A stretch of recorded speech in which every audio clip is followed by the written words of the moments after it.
បាទសួស្តីបងប្អូនទាំងអស់គ្នាបាទថ្ងៃនេះខ្ញុំមានវីដេអូចែករំលែកថ្មីមួយទៀតបាទអញ្ចឹងទូរស័ព្ទនេះដែរគឺជាប្រភេទទូរស័ព្ទដៃ China version បាទគឺទូរស័ព្ទដៃ model Y93 បងប្អូនបាទអញ្ចឹង Y93 នេះគឺជាប្រភេទ China version អញ្ចឹងបងប្អូនឃើញកម្មវិធីរបស់វាគឺប្លែកបាទគឺប្លែកអត់ដូចទៅនឹងប្រភេទ global ទេបងប្អូនបាទអញ្ចឹងទូរស័ព្ទនេះប្រភេទ China version គឺវាប្រើទៅវាអត់ស្រួលទេបងប្អូនបាទទូរស័ព្ទនេះដែរគឺប្រើទៅគឺបាត់ Play Store បងប្អូនអូខេវាបាត់ Play Store អញ្ចឹងដើម្បីយើងប្រកាសថាបាត់ Play Store យើងអាចចូលទៅឆែកនៅក្នុង setting របស់វាបានដោយសារចំណុចខ្លះគឺយើងធ្វើការបិទយើងអាចបើកមកវិញបានបងប្អូនទាំងអស់គ្នាបាទអញ្ចឹងបើយើងឆែកមើលឲ្យអត់ឃើញទេយើងមានតែវិធីទៅធ្វើការដំឡើងថ្មីបងប្អូន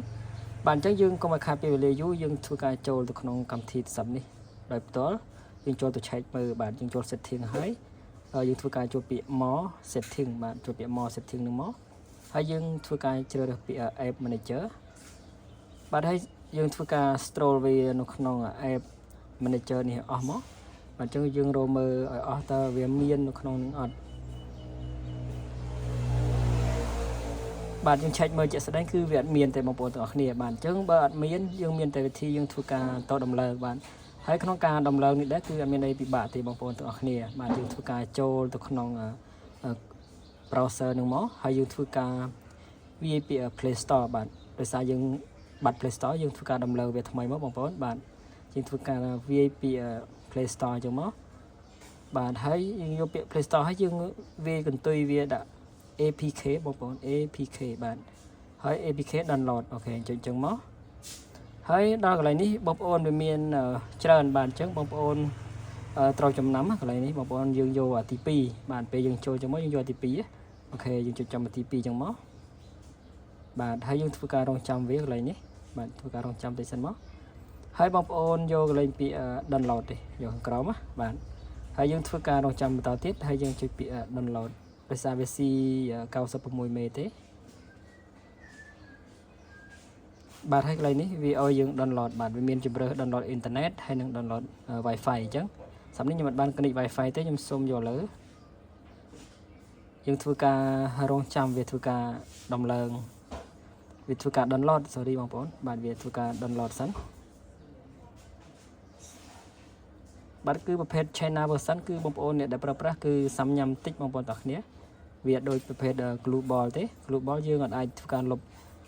app បានទេយើងធ្វើការបិទបានប៉ុន្តែយើងលុបអត់បានទេប៉ុន្តែប្រភេទ China version គឺយើងធ្វើការលុបបានបងប្អូនបាទយើងលុបវាបានដោយសារស័ព្ទនេះគឺម្ចាស់គាត់ប្រើទៅច្រឡំលុបបានគាត់លុប Play Store ចេញកាលណាអត់មាន Play Store យើងអាចធ្វើការដំឡើងកម្មវិធីផ្សេងបានទេបងប្អូនគឺសំខាន់មែនទែនគឺកម្មវិធី Play Store នេះគឺសំខាន់បងប្អូនទាំងគ្នាបាទវាចប់ហើយបងប្អូនចុចពាក្យ install លើនេះមកអូខេចុចពាក្យ install អូខេចុចពាក្យ continue ក្រោមយើងធ្វើការដំឡើងវាណាកន្លែងនេះយើងធ្វើការដំឡើងវាឲ្យចប់តាមវីដេអូរបស់ខ្ញុំនេះមកបងប្អូននឹងបាន Play Store មកវិញហើយបាទយើងធ្វើការរងចាំវាសិនបាទហើយបងប្អូនដែលទស្សនាវីដេអូមួយនេះបើមានប្រយោជន៍សម្រាប់បងប្អូនសូមជួយចុច like ឬក៏អ្នកដែលមកថ្មីចុច subscribe និងដាក់សញ្ញាកណ្ដឹងដើម្បីបានចំណេះដឹងថ្មីពីខ្ញុំបាទជារៀងរាល់ថ្ងៃបងប្អូនបាទអញ្ចឹងការដំឡើងរបស់យើងជោគជ័យហើយបងប្អូនទាំងអស់គ្នាយើងចុចពាក្យដាន់មកអូខេចុចពាក្យដាន់ខាងក្រោមហើយយើងធ្វើការចាក់ចែងមកហើយយើងត្រូវមើល Play Store បាទនេះ Play Store វាចេញមកបងប្អូនទាំងអស់គ្នាយើងចូលអញ្ចឹងមកបាទយើងធ្វើការរងចាំអូខេអញ្ចឹង Play Store យើងមកវិញហើយបងប្អូនទាំងអស់គ្នាអញ្ចឹងបងប្អូនអាចធ្វើការបង្កើតដោយខ្លួនឯងបានបាទអូខេបាទអញ្ចឹងវីដេអូថ្ងៃនេះគឺមានតែប៉ុណ្្នឹងទេបងប្អូនទាំងអស់គ្នាអញ្ចឹងចាំជួបគ្នានៅវីដេអូក្រោយបាទអរគុណ